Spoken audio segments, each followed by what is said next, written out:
A pale green vessel moved like a wounded animal through the silent stars, its hull scarred and flickering with failing lights. Inside, exhausted figures in faded uniforms pressed against bulkheads, fear etched into every line of their faces. Their captain, a tall, gaunt being with trembling hands, activated the last functioning comms panel. A shaky voice transmitted across light years. "Help. We are dying. Our people need sanctuary." The message crackled with desperation, carrying the weight of a civilization on the brink. Even through static, the plea struck human listeners. Like a hammer to the chest. On Earth's command deck, technicians paused in their routines. Monitors buzzed as controllers replayed the distress call, each word soaked in urgency. The room fell silent, and for a moment, the unthinkable feeling of true compassion spread through the gathered officers. They exchanged looks that said, without words, "This is happening." Commander Elena Voss stood rigid at the front, her dark hair pulled tight into a braid. She sensed the moment's gravity.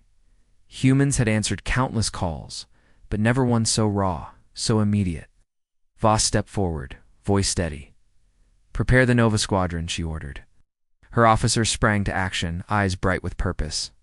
Earth's defense fleet assembled ships the size of cities, but Voss chose a smaller, agile strike group fast enough to reach the alien vessel before its power faded.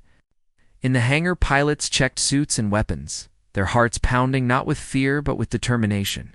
They were not soldiers hunting prey. They were rescuers rushing into an unknown danger.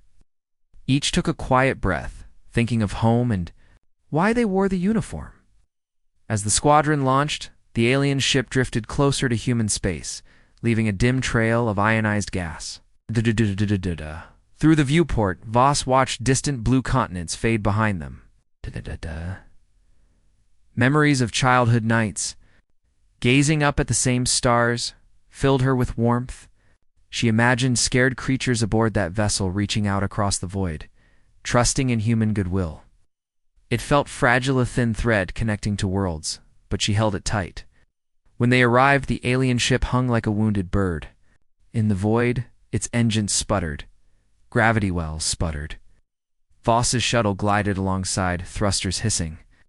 Through one battered viewport, she saw creatures huddled in corridors lit by emergency lamps. Faces gleamed with hope and exhaustion.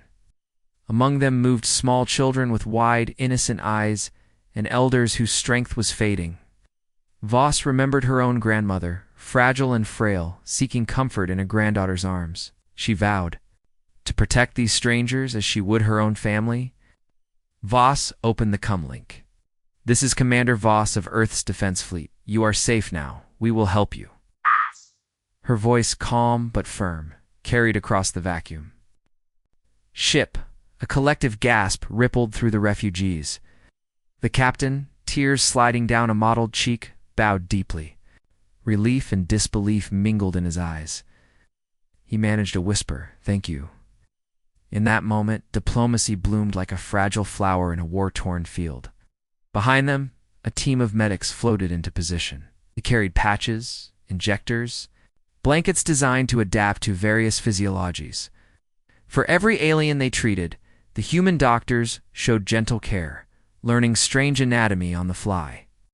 A scientist named Dr. Chen knelt beside a wounded scout, voice soft as she communicated in broken fragments of the alien tongue. Each stitch and bandage was an act of compassion, a promise that humanity would not abandon those in need. Suddenly, a sharp alarm cut through the calm. Sensors aboard Voss's shuttle flashed warnings. Unidentified energy signatures pulsed aboard the alien vessel. Unlike anything cataloged in Earth's archives, Voss's heart tightened. Whatever had forced these refugees to flee was nearby. Watching, she steadied her voice. "Everyone, prepare for hostile contact. Humans mean business, and we will not let any threat harm these people." As her pilots readied weapons and medics sealed wounds, all hearts human and alien beat in unison. Bound by trust and the unspoken promise that rescue now carried the weight of war, soft hums of revived power coursed through the wounded vessel. As human engineers patched breached conduits and rerouted coolant lines, in the dim corridor, Alien Captain Sarith watched each repair with wide, hopeful eyes. His people, delicate, pale-skinned beings with finned ears and lantern-like bioluminescence, had never known such efficient care. Every humming panel and glowing tool felt like a miracle. Yet behind Sarith's relief, a shadow lingered. Readings from the human shuttle showed faint energy spikes beneath the hull. He resisted panic, forcing his voice steady. "They do not know what hunts us." Commander Voss monitored displays that tracked those mysterious readings. The spikes pulsed in rhythm with the alien ship's failing engines, as if hidden weapons had latched on, draining power. Her jaw tightened. In her years of service, she had faced pirates and rogue factions, but nothing so insidious. She tapped. "Her consul? Dr. Chen? Status on refugees?" The medic's voice crackled back, calm, 60% stabilized. "Children evacuated to the lower decks. We're learning their biology quickly." Relief and pride warmed Voss's chest. Her people's empathy shone bright. Below decks, corridors once etched with panic had transformed into quiet wards. Soft lights diffused through translucent panels as humans and aliens worked side by side. Lieutenant Marquez gently held an alien child whose iridescent skin shimmered faintly blue. The child whimpered, recalling trauma, until Marquez hummed a lullaby through a translator. The child's breathing eased. Marquez felt tears sting. Her own eyes. These beings were not so different from human children frightened in storms. Compassion bridged species, forging bonds stronger than steel. Suddenly, alarms wailed through the vessel. The energy spikes intensified and lights flickered. Sarith's heart raced. "They are here," he whispered in his native tongue. Shuttles shook as electromagnetic pulses rippled through the docking clamps. Sparks flew. Her pilots snapped to battle stations, suits sealing and helmets absorbing digital feeds. Voss gripped the railing. Her voice rang out, "All crew, return to shuttles. Prepare for hostiles." Even in dread, she felt fierce pride. Humans did not back down from threats. Outside, through viewports, a jagged fleet of raider ships drifted in grotesque formation. Their twisted hulls bore scars of countless skirmishes. They hovered low, weapons charging with sinister red glows. The raiders expected to catch the refugees helpless, but they had underestimated human resolve. Voss keyed her come. "Nova Squadron, engage at my signal." Her pilots nodded, thumbs flicking controls. The void's black canvas, tracer. Beams of blue and silver streaked as human fighters burst from the shuttle bay. The first volley erupted like a supernova. Humanity's railguns punched clear holes through raider shields. Explosions bloomed in crimson sparks against the void. Alien eyes, unaccustomed to war's fury, widened in awe and horror. Sarith whispered to his officers, "They fight for us." And fight they did. Nova Squadron wove intricate patterns, ducking between debris fields to flank the enemy. Even when the raiders fired charged plasma, the humans dodged with practiced precision, drawing corridors of light across the darkness. Within minutes, the tide had turned. 2 raider ships spat out trailing fire as they limped away, and the rest scattered into the abyss. Silence fell heavy in the wake of battle. Only the distant roar of cooling engines remained. Voss exhaled, her lips curved in a relieved smile. "Secure the area," she ordered. Sarith's officers emerged from hiding, their bodies trembling. They rushed to Voss's shuttle, bowing deeply. Their leader's voice cracked, "We owe you our lives." Voss met his gaze, empathy softening her expression. "No," she replied quietly. "We owe each other." After the fight, engineers on both sides gathered to analyze the enemy's weapon signatures. Dr. Chen studied the drained power conduits and discovered nanite clusters, microscopic machines embedded in the hull to sap energy. They would have left the refugees adrift and powerless. Sarith gasped. "A poison in our ship." Voss placed a firm hand on his shoulder. "We will remove them all, and will hunt whoever sent them." In that moment, alien fear transformed into hope, and human determination shone like a beacon across the battered corridor. 2 species bound by crisis found common cause and the promise of a fierce, unbreakable alliance. When the last raider ship slipped away, drifting broken into the void, silence settled over the joint rescue fleet. Inside the alien vessel, wounded refugees leaned against freshly repaired bulkheads. Many pressed trembling hands to their chests, as if still feeling the shock of battle. Human medics moved between them, offering water and soft blankets. Alien Captain Sareth watched from the corridor entrance, tears brimming in his ancient eyes. He felt gratitude deeper than any word could capture. In that moment, he knew he had found true allies in the cold reaches of space. Commander Alina Voss lingered aboard the alien ship long after her squadron returned to their cruisers. She walked the wards, greeting each refugee with a gentle nod. A small child, cheeks stained with tears, reached out to her. Voss knelt and offered a soothing smile. The child's bioluminescent skin pulsed softly in response, as if saying, "Thank you." Voss felt a fierce warmth in her chest. This act of kindness, small though it was, formed a bond that weapons never could. She vowed to protect these innocents at all costs. In the makeshift conference room, human commanders and alien leaders gathered around a circular table.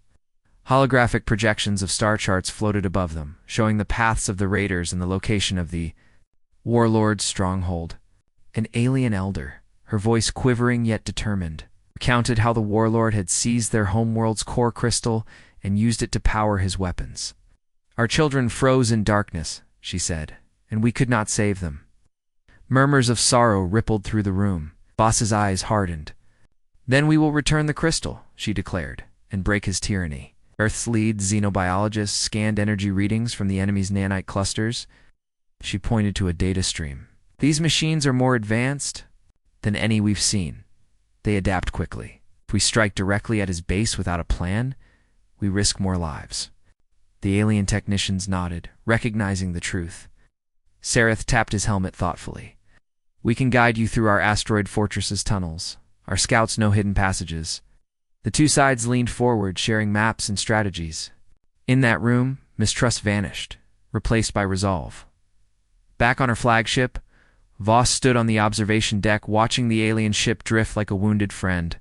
She remembered her first days in the fleet, eager for glory and mock drills. Now, she understood the true meaning of service: to stand with the helpless, even when danger loomed. A soft voice spoke behind her. Lieutenant Marquez offered a report. "All squads ready, Commander. Pilots and scouts trained. Tech weapons calibrated to avoid collateral damage." Her steady gaze met Voss's. "They trust us." Voss nodded, her heart swelling, "and we will not betray that trust." Training began at dawn. Human pilots learned to pilot alien scout ships' sleek vessels that could slip through caverns invisible to larger cruisers. Alien fighters practiced with human railguns refitted onto their wing mounts. In the hangar's glow, laughter rose as warriors of two species stumbled through new controls. A human pilot named Reyes joked about his clumsy first landing, and an alien scout offered patient tips. Their laughter echoed like a song of hope. For the first time, enemies of the warlord studied side by side, united by a common goal. Meanwhile, refugees gathered in communal halls, sharing stories of their lost homes. Children chased after stray kittens that had stowed away, giggling as they wove between legs. Human engineers and alien artisans collaborated to fashion replacement parts for broken droids and damaged engines. Every tap of a welding torch, every turned screw, spoke of a future where cooperation outshone conflict. Sareth walked among them, pride shining in his eyes. "We will build again," he told a group of young refugees. Their shining faces answered. Together. Night fell, and Voss convened her officers for the final briefing. Soft lanterns cast long shadows across the room.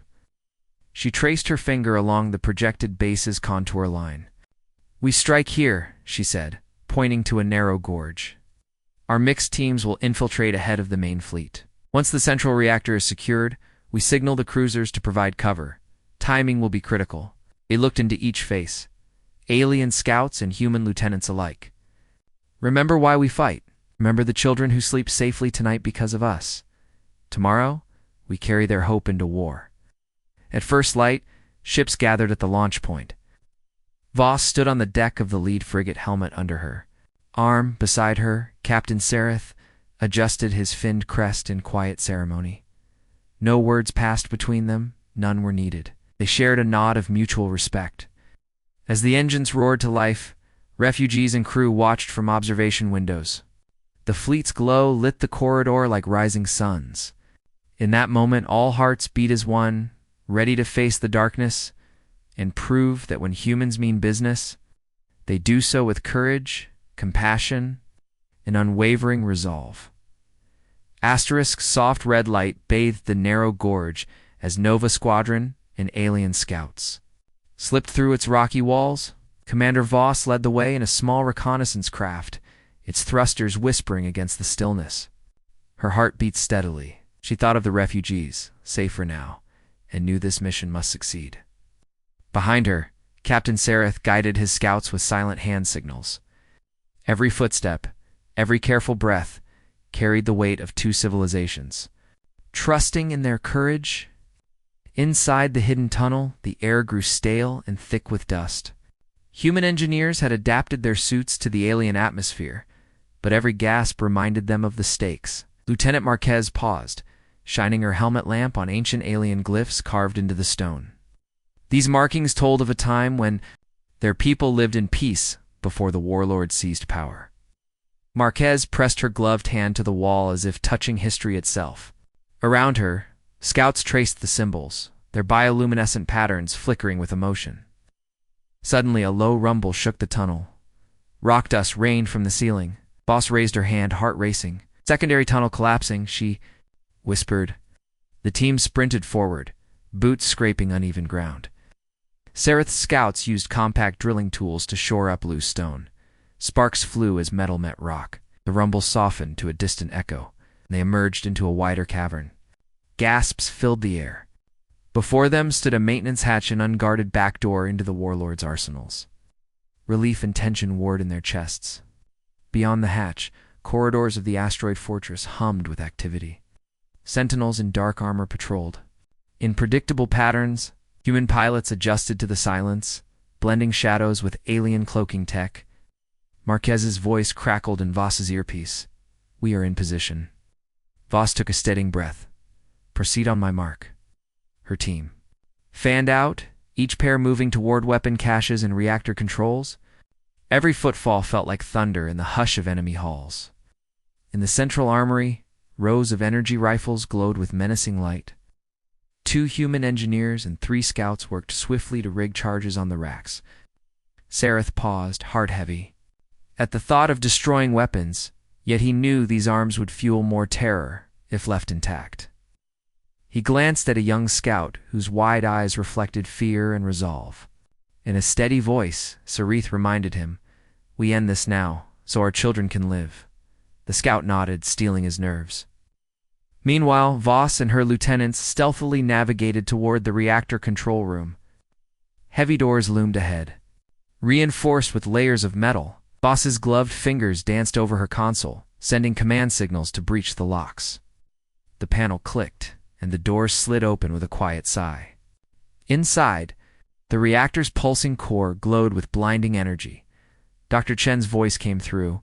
"We're ready to stabilize and shut down," Voss inhaled, thinking of the lives preserved by this act of mercy. As charges detonated and the armory alarms echoed through the fortress, raiders poured into the corridors, clad in black armor and angry shouts. Voss squared her shoulders. "Lock onto the reactor. Hold them off." Her pilots hovered at entranceways, railguns humming. Alien scouts used agile flips and grappling hooks to harry the enemy, striking from above and below.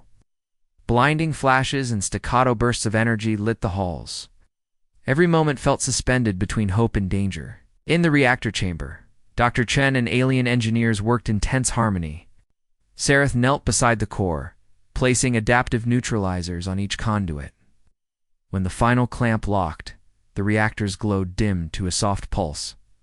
The ship trembled, then fell silent. Outside, Voss's squadron decimated the last raider reinforcements. When the final enemy retreated, cheers echoed in comm channels. Oh. Voss allowed herself a smile of relief. They regrouped in the cavern where they first entered, faces streaked with sweat and dust. Voss looked at Sarith, pride shining in her eyes. "You fought bravely," she said softly. Sarith bowed his head, voice thick. "We fight best when we stand together." Across the group, humans and aliens exchanged nods of respect. In that dimly lit space, shattered only by the reactor's residual hum, two species knit their destinies together, proof that when humans mean business, they do so with honor, compassion, and unwavering unity. The battered fortress trembled as Nova Squadron's cruisers unleashed their opening salvo. Silver beams lanced through the void, striking jagged spires of the warlord's forward base like lightning on dark stone. Inside, corridors shook and alarms blared in angry pulses. Commander Voss pressed herself against the viewport of her command shuttle, heart pounding with fierce resolve. She watched explosions bloom along the walls, each blast a promise that humanity would not be deterred. Beside her, Captain Sarith's eyes shone with quiet pride. Their alliance, born of desperation, now demonstrated its power. When the bombardment ceased, a hush fell over the battlefield. Voss keyed her come. Phase 2. Assault teams deploy. With a hiss, hangar doors slid open, and transports descended through shattered arches toward the base's central plaza. Human soldiers in reinforced exosuits strode forward alongside alien warriors in ornate battle garb. The refugees, safe behind protective barriers, watched in awe as their saviors marched together. A child's whispered question, "Are they really fighting for us?" was answered by the sight of two flags held high, Earth's blue banner, and the bioluminescent crest of Sirith's people. On the ground, the assault teams encountered fierce resistance. Raider sentries in black armor poured lead from heavy rail cannons. Bullets sparked against shields, sending sparks like fiery rain.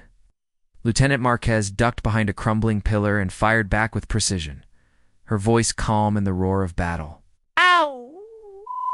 "Covering fire?" she barked. Alien scouts flanked the abut position, using grappling hooks to scale overhead walkways and rain down plasma bolts. Together, they shattered the enemy's line, turning panic into retreat. Deep within the base's heart lay the stolen core crystal. The heart of the alien homeworld's power and the source of the warlord's tyranny. Its soft pulsing glow beckoned through reinforced doors. Us! Voss moved with deliberate steps, her Squade trailing behind. Sarith walked beside her, every finned crest on his head glowing softly in gratitude. As they approached the vault, Voss felt a wave of emotion. Relief that relief was so close, sorrow for the suffering endured, and fierce hope for the future. Guarding the vault stood the warlord's elite Garda squadron of towering warriors. Clad in dark exoskeletons, their leader, a towering figure with crimson sensors where eyes once were, advanced with heavy steps. He raised a massive blade that crackled with stolen energy. Sarith inhaled, muscles tensing. Voss raised her sidearm, fingers steady. In that moment, two armies held their breath. Then she signaled her team forward. Yeah. The clash was thunderous. Voss dove to one side as the elite guard swung his blade in an arc of crackling light. Sparks flew. Alien scouts darted in from the flanks, their blades humming as they cut through layered armor. One human pilot, low on ammo, discarded her pistol and used her helmet's impact beam to blast through fused plating. Every move was a testament to joint training and trust. When Voss finally fired, the guard staggered, slag burning across his armor. He roared, then collapsed. They seized the vault. Thick doors slid open to reveal the core crystal, suspended on a pedestal of gleaming metal. Its soft violet light pulsed like a heartbeat. Sarith knelt before it, reverent tears glistening in his eyes. Voss placed a hand on his shoulder, her voice soft despite the chaos around them. "It's yours again." As alien engineers worked to reactivate containment fields, human soldiers stood watch, rifles at the ready. The crystal's recovery was more than a victory, it was the symbol of a people's rebirth. Outside, the remaining raider forces faltered. Seeing their prize reclaimed, many laid down weapons, surrendering at the sight of combined human-alien strength. Voss oversaw the ceasefire, ensuring guards treated captives with dignity. She remembered her own training, where compassion was taught as both weapon and shield. In sparing enemies who surrendered, humanity showed its greatest strength: mercy. As sunset lights from distant stars flickered across the fortress walls, Voss and Sareth convened in the central plaza. Refugees gathered around, faces bright with hope. Children reached out to touch alien warriors' armor, laughing as they heard human jokes mixed with alien laughter. Voss addressed the crowd through a speaker, voice warm. "Today we have shown that when humans mean business, we mean compassion and unity," she said. Sareth translated, his tone carrying gratitude. Together, they promised to rebuild what was broken. Night settled over the reclaimed base, but its halls glowed with new life. Engineers and artisans, human and alien, began repairs under soft lamplight. Voss watched from a balcony, her silhouette framed against the core crystal's gentle pulse. She thought of the journey ahead, restoring an entire world's defenses, forging a lasting federation of planets. In that moment, she felt something stronger than pride, a deep, abiding belief that when humans stand for justice, they light the stars themselves. Soft dawn light filtered through the shattered windows of the warlord's fortress, now repurposed as a hub of hope. Commander Voss stepped onto the landing pad, breathing in the crisp alien air that carried hints of fresh ozone and wildflowers. Around her, human engineers and alien builders toiled side by side. They lifted beams, welded hull plates, painted walls in bright colors drawn from the alien homeworld's art. Each brushstroke and rivet told a story of renewal land, of two peoples united in the central courtyard. Children from both species laughed as they played beneath newly erected arches. Alien youngsters chased bouncing spheres that glowed with bioluminescent light, while human children taught them games of tag and leapfrog. Lieutenant Marquez sat on a low wall watching their joyful chaos. She felt tears of happiness sting her eyes. These innocent smiles were the true victory proof that war could not crush life's simple beauty. Inside the crystal chamber, alien engineers activated the core crystal's containment field. The soft violet glow pulsed steadily, illuminating the cavern with warmth. Captain Sareth watched with solemn pride as technicians arranged crystalline conduits that would funnel power back to their homeworld cities. Voss stood beside him, hand on her hip, ready to lend Earth's technology to stabilize the grid. When the final conduit clicked into place, the chamber hummed a deep, resonant tone that felt like a heartbeat returning. A ceremony followed in the Grand Hall, where alien elders draped ceremonial cloaks over human officers. Voss accepted a cloak of woven light fibers, its patterns shifting in delicate waves. She bowed to the elders, her voice soft. "Thank you for honoring us." One aged elder, her skin like brushed silver, smiled and replied in broken common, "You are family now." In that moment, titles and ranks faded. Only shared respect remained. Across the courtyard, Dr. Chen and alien doctors opened a new clinic. Inside, they treated the last of the refugee wounds and taught alien medics the finer points of human medical protocols. A young alien nurse, her hands trembling at first, learned to operate an Earth-designed med scanner. When she saw clear readings for the first time, relief burst in her bioluminescent glow. Dr. Chen patted her shoulder. "You'll save lives here," she said. Hope glimmered in the nurse's wide eyes. Meanwhile, human soldiers and alien warriors trained together in the plaza. They practiced formation drills and exchanged tactics. A human lieutenant walked through a line of alien recruits, demonstrating hand signals. The recruits mimicked her precisely, their crests pulsing in concentration. Nearby, an alien scout taught human soldiers how to navigate the fortress's hidden passages. Their laughter mingled with shouted commands. Every step built trust. Every shared tactic forged bonds stronger than any weapon. As afternoon settled, Sareth led Voss to a high balcony overlooking the alien homeworld's shimmering ocean. In the distance, rebuilt cities, crowned jade-green hills. Smokeless factories hummed with activity as people returned to work. Sarith's voice trembled. "Look what you helped us save." Voss laid a hand on his armored shoulder. "You saved yourselves," she replied. A gentle breeze swept past, carrying salt and brine and the promise of a peaceful future. That evening, refugees and rescuers gathered for a feast under lantern-lit tents. Tables groaned with dishes from both cultures. Hearty earth stews, rich with spices and glowing alien fruits that tasted like honey in dusk. Music rose as alien bards strummed crystalline lyres and human musicians played brass horns. Voss joined, Sarathan raising a toast. "To unity," she said, glass lifted. "To new beginnings." Glasses clinked, and a wave of warmth passed through the crowd. Yet amid the celebration, Voss remained vigilant. Reports had reached her of scattered Raider loyalists hiding in nearby asteroids. Though broken, their dark ideals still stirred. She shared her concern with Sarith. "We must guard against shadows," she said. Sarith nodded, determination in his eyes. "Together, we will root out the last threats." In his gaze, she sensed the same unwavering resolve that had guided every victory. As lantern light flickered across smiling faces, Commander Voss looked around at the mingling crowds, human and alien, hand in hand. She remembered the moment. She first answered the SOS, and how fear had turned into friendship, and desperation into hope. Dawn had become dusk on this rebuilt world, but her spirit shone bright. Tomorrow, they would face any remnants of darkness. Tonight, however, they celebrated life restored on the unbreakable bond between two worlds that now stood as one.